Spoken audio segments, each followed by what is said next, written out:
Voici quelques raisons pour lesquelles la plupart des étudiants internationaux en Chine n'arrivent pas à investir. Premièrement, nous avons la consommation abusive de l'alcool. Je sais pourquoi je le dis, la plupart des snacks ici en Chine donnent de la bière gratuite aux Africains et aux étrangers. Donc plusieurs snacks font des promotions et invitent des étrangers pour faire leur publicité. Généralement, cela attire plusieurs Chinois à entrer dans le snack. Et en retour, les étrangers boivent gratuitement. Ce qui fait en sorte que la plupart de nos frères africains, lorsqu'ils arrivent ici, constatent ça. Ils commencent à aller au snack tous les soirs pour consommer abusivement. Je comprends les gars, vous pouvez avoir cette envie-là de boire un peu, mais pas à l'excès. C'est déjà de trop, c'est pourquoi je fais cette vidéo pour sensibiliser au maximum. Certains de nos frères étudiants ici en Chine, lorsqu'ils arrivent, ils se lancent uniquement dans de l'alcool. Ils commencent à se considérer typiquement comme des Chinois. Ils vivent là comme ces Chinois-là qui sont chez eux. À toi, mon frère qui est venu en Chine pour te chercher, qui est venu ici comme étudiant et qui est un entrepreneur, prends ta vie à main et arrête de vouloir te lancer dans ce qui va te dépasser. Parce que tu peux arriver dans un pays où on te fait comprendre que l'alcool est gratuit, tu te mets maintenant à prendre ça à l'excès. De un, ça va te nuire dans le futur. Et deuxièmement, ça te ralentit dans tes projets. Parce que tu peux me dire que tu bois tous les jours et tu vas aller à l'école le lendemain, tu vas avoir mis quel temps d'établir un plan de business. Tu ne pourras pas. Forcément, tout ce que tu vas faire sera dévoué à l'échec. Deuxième cas, c'est pour la cigarette.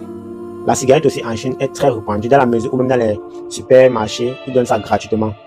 Je me souviens, lorsque c'est arrivé en Chine, mon premier jour, lorsque j'avais été aussi dans un supermarché, les gens m'ont proposé la cigarette. Et généralement, lorsqu'ils te proposent, donne un carton de cigarette. Ils vont te donner juste un carton de cigarette. Imaginez un peu à quel degré. Donc vraiment, si toi, Africain, tu connais d'où tu viens, tu connais ce que tu es venu chercher en Chine, faites très attention à ça. Je vous demande pas, de ne pas vous faire plaisir. Faites-vous plaisir, mais dans la mesure où vous restez encore dans l'éthique. Et de là où vous venez, vous connaissez les conditions de là où vous venez. Donc, venez en Chine pour devenir des leaders.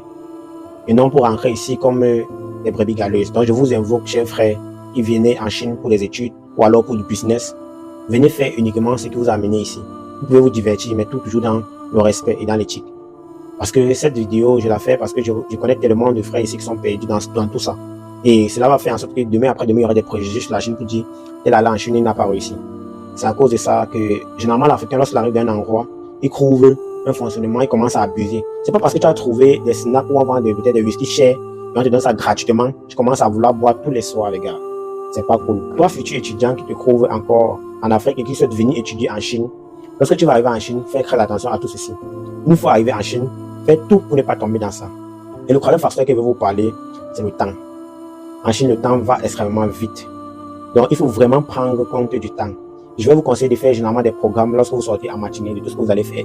Sinon, en tant qu'entrepreneur en Chine et étudiant, si vous n'avez pas un programme bien détaillé, vous risquez de vous égarer parfois, de rester juste dans les causeries, de rester juste dans le téléphone. Et vous allez voir qu'en fin de journée, vous n'allez rien faire parce que le temps court excessivement très vite en Chine. Imaginez-vous un pays qui a plus de 7 heures d'avance la plupart des pays africains.